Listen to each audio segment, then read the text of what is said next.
Welcome friends, सेम सिंह फॉरनेस YouTube channel पे आप लोग का स्वागत है। दोस्तों, बिहार में अनलॉक 1.0 की शुरुआत होते ही मानो नौकरियों का तांता सा लग गया है। जी हाँ दोस्तों, सबसे पहले बिहार पुलिस कांस्टेबल का रिजल्ट आता है। साथ ही साथ ये न्यूज आती है कि बिहार में 2 लाख नए बहाली होने वाला है। इसी कड़ी में आपको टीचर नियोजन का प्रक्रिया शुरू हो चुका है, जो 31 अगस्त तक खत्म भी हो जाएगा। इसी कड़ी में एक नया वैकेंसी आ गया है और वो है पटना हाईकोर्ट में 397 पोस्ट के लिए नया वैकेंसी। जी हाँ दोस्तों, इस पोस्ट का स्वीकृति 28 मई को हुआ था और देखिए कितनी जल्दी सब कुछ चीज़ें हो रही है। बहुत ही इंपॉर्टेंट पोस्ट है जो 397 है। इसमें खासकर सहायक का जो पोस्ट है काफ़ी इंपॉर्टेंट है, ठीक है ना। तो इस वीडियो में हम लोग जानेंगे कि वैकेंसी का एप्लीकेशन कब से शुरू होने वाला है, पूरा जो प्रक्रिया है एग्जामिनेशन का वो क्या है, जो क्वालिफिकेशन है वो कितना है, इसका कार्य कितना है, पैसा कितना है, इसका वेतन, सब कुछ जानेंगे step by step, question pattern से लेके हर एक कुछ। तो वीडियो को शुरू से अंत तक देखिए।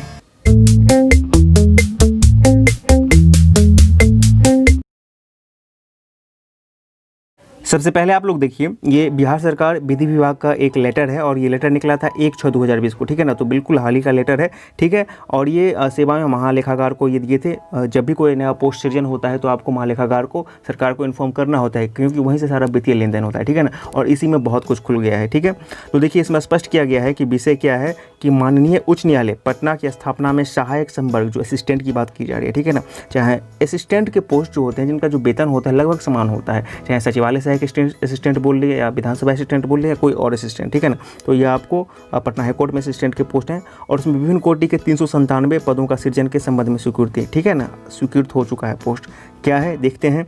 इसमें है संयुक्त निबंधन, इसको लेवल 13 में वेतनमान मिलेगा। 3 पोस्ट हैं इसके। उप निबंधक, इसमें 12 लेवल में है और इसका जो 17 पोस्ट है, ठीक है ना। सहायक निबंधक इसको लेवल 11 में है और इसके 35 पोस्ट हैं। और प्रशाखा पदाधिकारी इसको लेवल 9 में वेतन मिलेगा और इसके 75 पोस्ट हैं। और सहायक जो है लेवल 7 में है और 267 पोस्ट हैं। सबसे इंपॉर्टेंट पोस्ट यही है, ठीक है ना। देखिए, जितने भी सहायक हैं, मैं बार बार बोल रहा हूँ, चाहे वो आपको सचिवालय में हो, विधानसभा में हो, सबके पोस्ट एक ही होते हैं यदि मैं वेतन के लिहाज से बात करूँ, और काफ़ी इंपॉर्टेंट होते हैं, ठीक है ना। और इसका जो क्वालिफिकेशन होगा वो मैं आगे क्लियर करूँगा। आपको बता दूँ कि सिर्फ ग्रेजुएशन पास होना है आपको, इसके लिए कोई एक्स्ट्रा बर्डन, एक्स्ट्रा क्वालिफिकेशन की कोई ज़रूरत नहीं होती है। बाकी जो ये पोस्ट हैं इनके बारे में क्या होगा वो तो जब नोटिफिकेशन फाइनल आएगा उसके बारे में आपको पता चल जाएगा। हालांकि जो मिनिमम क्वालिफिकेशन होगा उसमें ग्रेजुएशन ही होगा, उसके साथ क्या एक्स्ट्रा इसमें कुछ मांगा भी जाता है, एक्सपीरियंस वगैरह, वो तो नोटिफिकेशन के समय पता चलेगा। लेकिन इस वीडियो में हम लोग डील करेंगे कि ये जो सहायक का जो पोस्ट है जो लेवल 7 में है उसका एग्जामिनेशन पैटर्न से हर एक कुछ क्या होगा, क्वेश्चन का लेवल क्या होगा, उसके बाद जो मेंस होगा, रिटेन होगा, क्या होगा नहीं होगा, सब कुछ जानेंगे। अब जरा हम लोग पहले इसके वेतन को देख लेते हैं, क्योंकि वेतन बहुत महत्वपूर्ण होता है, ठीक है ना। तो इस पूरे पोस्ट में आपके लिए जो सबसे इंपॉर्टेंट है वो है लेवल 7 में सहायक का पोस्ट, असिस्टेंट का पोस्ट, ठीक है ना, 267, ठीक है। तो देखते हैं इसका वेतन क्या है, देख लेते हैं। देखिए, ये जो वेतन के बारे में स्पष्ट किया गया है यहाँ पे, देखिए स्पष्ट किया गया है, जो संयुक्त निबंधक होंगे उनका वेतन आपको लेवल 13 में होगा। बेसिक्स वगैरह करने के साथ ही साथ जो अभी का वर्तमान वेतन हो जाएगा, यदि आज के डेट में उनका नियुक्ति हो जाता है, या यूँ कह लें कि आपको 1 जुलाई 2021 से पहले तक उनकी नियुक्ति हो जाती है। इनफैक्ट आपको 30 जून 2021 तक भी उनकी नियुक्ति होती है, तब उनको इतना ही वेतन मिलेगा। तो वेतन कितना मिलेगा देखिए, इनको 1,59,403 रुपया मिलेगा, सारा कैलकुलेशन करने के बाद यहाँ पर मैं बता रहा हूँ, ठीक है ना।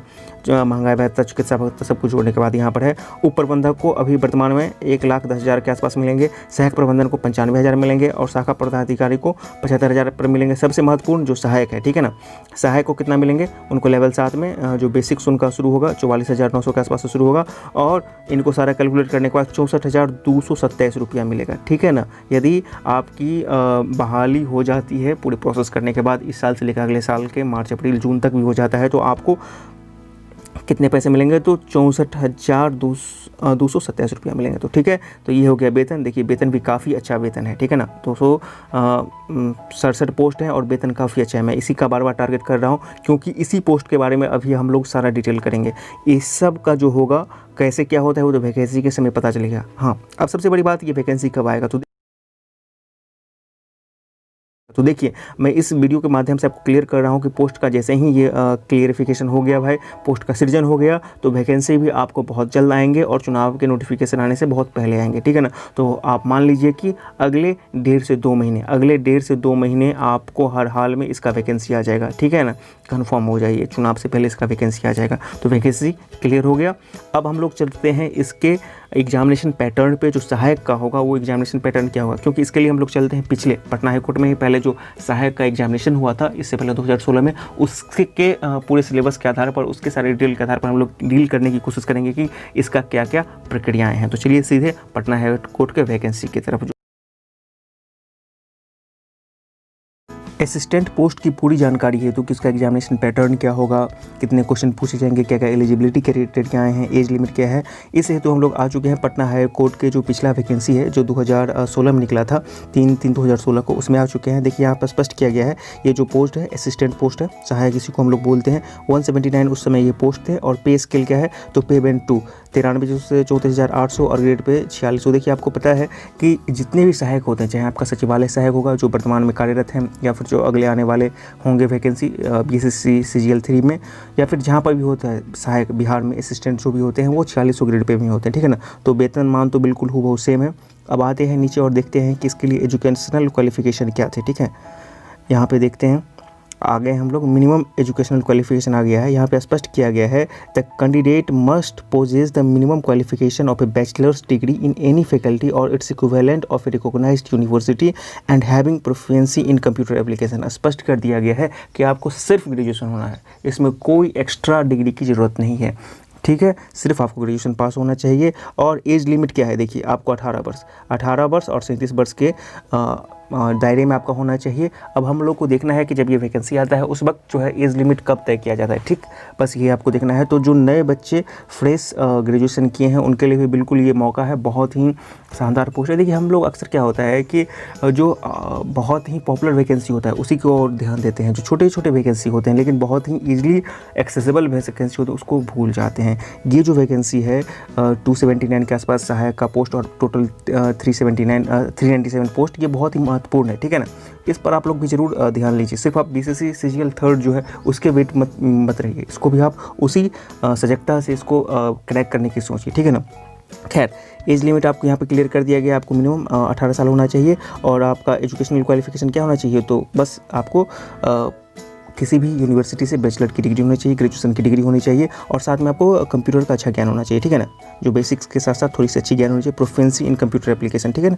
आप उसका ऑपरेट करना अच्छे से सब कुछ जानते होंगे, ये आपसे उम्मीद की जाती है। अब देखते हैं इसका जो स्कीम ऑफ एग्जामिनेशन होगा वो क्या होगा, ठीक है। There will be preliminary test based on OMR sheet for the post of assistant, then after main written test will be conduct followed by interview, ठीक है ना। जो रिटेन होगा वो PT होगा OMR सीट पे, PT होगा, ठीक है ना, और मेंस होगा इसके बाद, PT के बाद होगा मेंस का क्या सिलेबस होगा और वो हम लोग वीडियो के अगले सेक्शन में देखेंगे, आगे इसी वीडियो में देखेंगे, ठीक है ना। और PT का क्वेश्चन क्या है वो भी हम लोग इसी सेक्शन में देखेंगे और इंटरव्यू के बारे में भी डिटेल से हम लोग जानेंगे। तो ये यहाँ पर क्लियर हो गया। फिर आपका जो भी रिजर्वेशन का कैटेगरी होगा वो आपको फॉलो किया जाएगा सरकार के द्वारा जितने भी होंगे। तो क्लियर हो गया, एज आपको 18 साल, उसके बाद ग्रेजुएशन का डिग्री, साथ ही साथ आपको 2 एग्जाम्स होंगे मेनली, PT मेंस, उसके बाद इंटरव्यू, ठीक है ना। फाइनली हम लोग आ चुके हैं क्वेश्चन पे। जो PT का एग्जाम हुआ था असिस्टेंट पोस्ट के लिए 2016 में, उसके PT के क्वेश्चंस को देखने वाले हैं, इसका एनालिसिस करने वाले हैं कि कितना आसान या हार्ड था। देखिए कुल 100 प्रश्नों का ये क्वेश्चन था उस वक्त और इसमें 2 घंटा 15 मिनट का समय दिया गया था। तो हूबहू इस बार भी यही होगा जब भी एग्जाम्स होंगे। देखते हैं इसमें क्वेश्चंस किस किस से पूछे गए थे, किस किस सब्जेक्ट से पूछे गए थे, वो देखना बहुत महत्वपूर्ण है। आ जाइए यहाँ पे देखते हैं कहाँ पर है। देखिए यहाँ पर स्पष्ट किया गया है कि इस परीक्षा पुस्तिका में कुल 100 प्रश्न पूछे गए हैं, ठीक है ना। जो अंग्रेजी, सामान्य ज्ञान, सामान्य अध्ययन यानी कि इंग्लिश, GK GS, गणित एवं हिंदी, 4 विषय से आपको प्रश्न पूछे गए हैं। 25-25 प्रश्न पूछे गए हैं। सभी प्रश्न अनिवार्य है। परीक्षा का स्तर स्नातक स्तरीय होगा, ठीक है ना। प्रत्येक प्रश्न के लिए 1 अंक निर्धारित है जिन्हें सही उत्तर के लिए दिया जाएगा। गलत उत्तर के लिए कोई अंक कुल प्राप्त अंकों में से नहीं काटा जाएगा, यानी कि नो निगेटिव है। देखिए बहुत बड़ी बात है, इसमें नो निगेटिव का सिद्धांत है, ठीक है ना। ये आप लोग एक बहुत ही महत्वपूर्ण चीज़ समझिए कि यहाँ पे आपको कोई भी निगेटिव मार्क कट नहीं किया जाएगा, ठीक है ना। स्पष्ट है। गलत उत्तर के लिए कोई अंक कुल प्राप्त अंकों में से नहीं काटा जाएगा। जिस प्रश्न का उत्तर नहीं दिया जाएगा उसके लिए 0 अंक दिए जाएंगे। यदि एक प्रश्न के लिए 1 से अधिक उत्तर दिए जाएंगे तो उन सभी प्रश्नों के उत्तर गलत माने जाएंगे। कहने का मतलब स्पष्ट हो गया कि आपको 100 प्रश्न पूछे जाएंगे इंग्लिश से, हिंदी से, सामान्य ज्ञान से और गणित से, ठीक है ना। और आपको कोई निगेटिव नहीं काटा जाएगा। अब जरा प्रश्नों का लेवल देख लेते हैं। देखिए ये आपको प्रश्न है, ठीक है ना। ये इंग्लिश के हैं, ठीक है। इसी तरह GK GS के भी थे। वैसे इस प्रश्न को मैं जो है आपको डिस्क्रिप्शन बॉक्स में अवेलेबल करवा रहा हूँ इस पीडीएफ को, और इसका आंसर भी आपको अवेलेबल करवा रहा हूँ, ठीक है ना। क्वेश्चन और आंसर दोनों में अवेलेबल करवा रहा हूँ डिस्क्रिप्शन बॉक्स में, वहाँ से आप इसको देख के डाउनलोड कीजिएगा और बना के देखिएगा कि क्वेश्चन का लेवल आपके लिए क्या लग रहा है, ठीक है ना। जब तैयारी हो रही है तो अच्छे से तैयारी हो, आप पूरे मिशन मोड में आ जाएँ, ठीक है। तो डिस्क्रिप्शन बॉक्स में ये क्वेश्चन और आंसर आपको अवेलेबल होगा, ताकि आपको यहाँ वहाँ कहीं जाना नहीं होगा, ठीक है। देखिए उस वक्त जो पूछा गया था, the system of judicial review organized in current के क्वेश्चन थे, ठीक है ना। Where is the Bandipur national park, तो बहुत आसान से प्रश्न भी थे, ठीक है। इसको आराम से आप लोग देख लीजिएगा। करंट के भी क्वेश्चन थे, मैथ के भी थे, टोटल आपको 100 प्रश्न थे। सत्य बोलो परंतु कटु सत्य ना बोलो, हिंदी के हैं, आपको वाक्य का पहचान करना है, ठीक है। तो ये आपके लिए बहुत ही महत्वपूर्ण है। अच्छा, ये तो आपको हिंदी इंग्लिश का पीटी में जो है OMR में MCQ टैब हैं, और आपको जो मेंस होंगे, जो आगे हम लोग इस वीडियो में डील करेंगे, वो आपको 50 नंबर के इंग्लिश और 50 नंबर के हिंदी के मेंस होंगे, ठीक है ना। उसको हम लोग जस्ट इसके बाद डील करने वाले हैं, वहाँ पर आपको डिस्क्रिप्टिव पूछा जाएगा, ठीक है। तो आपको पूरे अच्छे से पैटर्न देख लीजिएगा। चलिए, तो ये आपने क्वेश्चन देख लिया, 100 प्रश्नों का ये पूरा क्वेश्चन था, सेट था। इसका PDF और आंसर मैं डिस्क्रिप्शन बॉक्स में अवेलेबल करवा रहा हूँ। आइए अब इसके मेंस का सिलेबस देखते हैं। इसके लिए सबसे पहले हम आते हैं, जो असिस्टेंट का रिजल्ट आया था पीटी का, उसके नोटिस में आते हैं। देखिए ये 2016 में जो पीटी का रिजल्ट आया था उसी का नोटिस है। इसी में कहा गया है कि इसका जो मेंस का सिलेबस होगा वो क्या होगा। देखिए इसमें स्पष्ट किया गया है, mains examination is expected to held on 19/6/2016 and it will be descriptive written test of 100 marks having 2 parts, that is Hindi and English language, 50 marks each, compressing essay, comprehension, processing writing, letter writing, etc. and candidate will be required to score at least 20 marks in each part separately for being qualified for the interview. Total number of candidates to be calculated for interview would be around 2.5 times of the total vacancy available. Detailed program of the aforesaid examination will be provided shortly. Candidates are advised to keep visiting the code website for further information. देखिए स्पष्ट कर दिया गया है, जो written complete करने के बाद आपका जो मेंस एग्ज़ाम होगा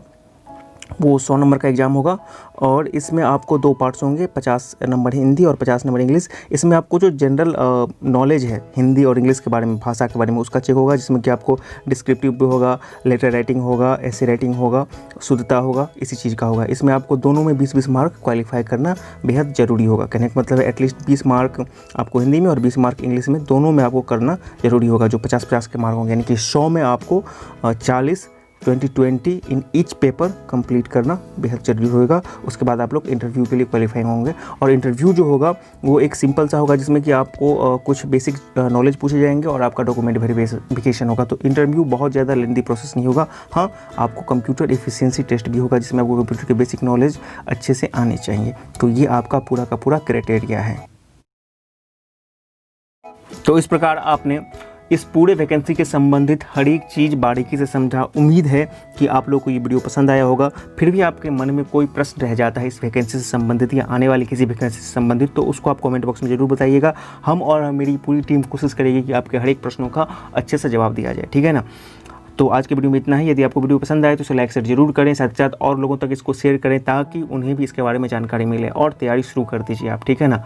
और चैनल पर नए हैं तो चैनल को सब्सक्राइब करके जाइए, क्योंकि इस तरह के बेहतरीन वीडियो और सटीक जानकारी हम लगातार इस चैनल पे अपलोड करते रहते हैं। वीडियो देखने के लिए बहुत बहुत धन्यवाद।